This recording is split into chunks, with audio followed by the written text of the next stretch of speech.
luckily we've got Merlin, who has produced a few books. And I'm going to start off by, I don't know if you know this, but Merlin wrote a book called London Writing. And this is a book that these are two publications that I plagiarised unashamedly. One was produced by Waterstone's Guide to London Writing, which was produced quite a few years ago, and then Merlin did one. And what these things have in common is that what they deal with is books about London, where London is one of the main characters in it.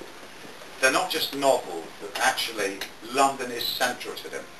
I'm going to start off by asking Merlin.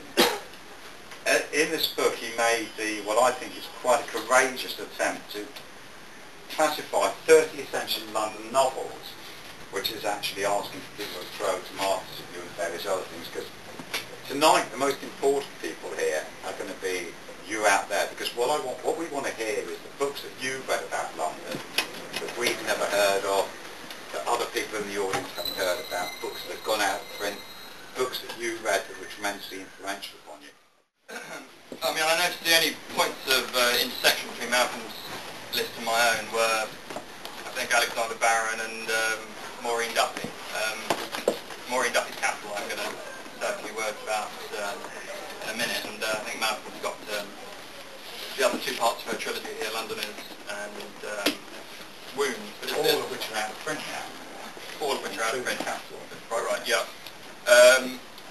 And as Malcolm's list suggests, there are really two completely different canons of London writing. There's the official literary canon, and then there's a sort of canon of the forgotten or the overlooked, that many of which have a very small, enthusiastic readership who have tried to keep these books alive, and Alexander Barron, the low life being a case in point.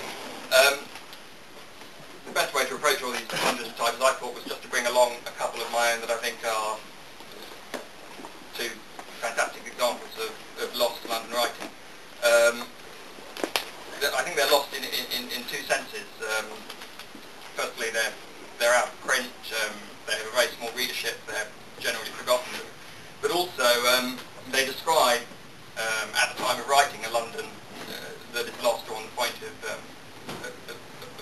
vanishing. The first one I brought along is Arthur Macken's The London Adventure, or The Art of Wandering. Most people who read Macken's work, and a lot of it is in print, read the occult novels that he's famous for, The Great Cock Pan and The Three Impostors, that came out in the 1890s. This was published by Martin Secker in 1924, much later in Macken's career. And it's a very difficult book to classify, really. It's full of digressions.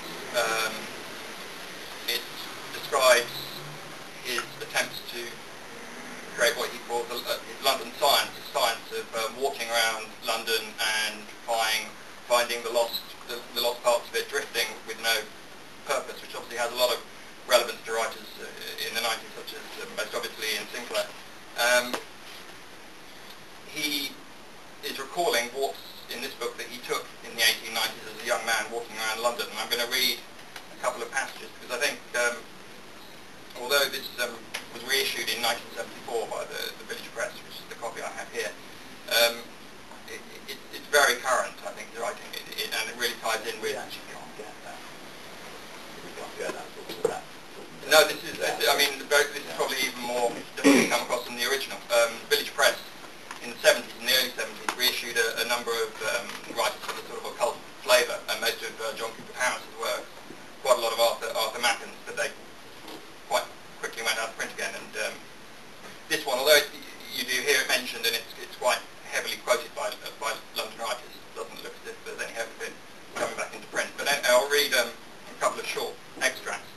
The first bit that I'm going to mention is Macken's idea that London is this twofold city. On the surface, this orderly, rational place, and underneath this mysterious, unknowable, occult city that which has no real intersection with its rational surface.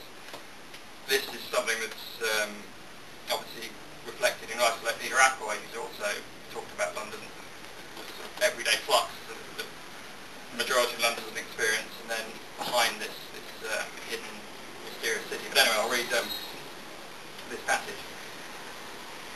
It is possible, just dimly possible, that the real pattern and scheme of life is not in the least apparent on the outward surface of things, which is the world of common sense and rationalism and reasoned deductions, but rather lurks half hidden, only apparent in certain rare lights, and then only to the prepared eye, a secret pattern, an ornament which seems to have but little relation or none at all to the obvious scheme of the universe. Sometimes, in talking to my friends and spiritualists, I urge on them that the one reason for my disbelief in their message is my conviction that the two levels of life, the life here and the life of the world to come, are so utterly distinct. All Macken's writing tries to tap into this hidden occult world that he believes that lies just beneath the surface, and certain Londoners who have the foresight can tap into it. And as I say, this is something that's been revived in a lot of 1980s writing. People like Michael Moorcock, Peter Ackroyd, Ian Sinclair have all seen London as this Gothic city, this place of hidden mystery. Macken also described his attempts to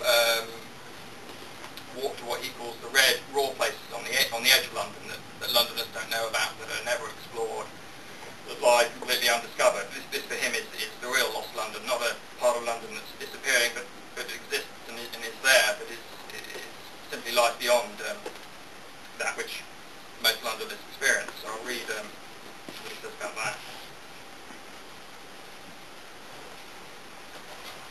My book, then, was to take all these things into account, the old, the shabby, the out of the way, and also the new and the red and the raw.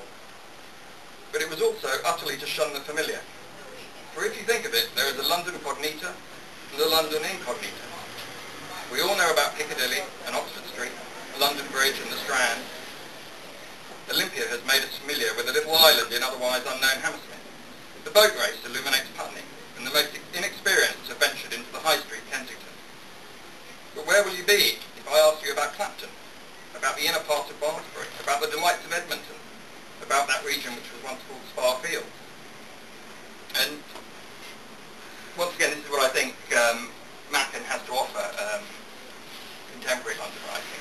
This sense that 50 years before Sinclair was writing something like Ludwig, and this book was reissued, he was encouraging people to lose themselves in a city, not necessarily in any mystical sense, but on a practical basis, to head out and to explore places that most Londoners had no interest in talking or writing about.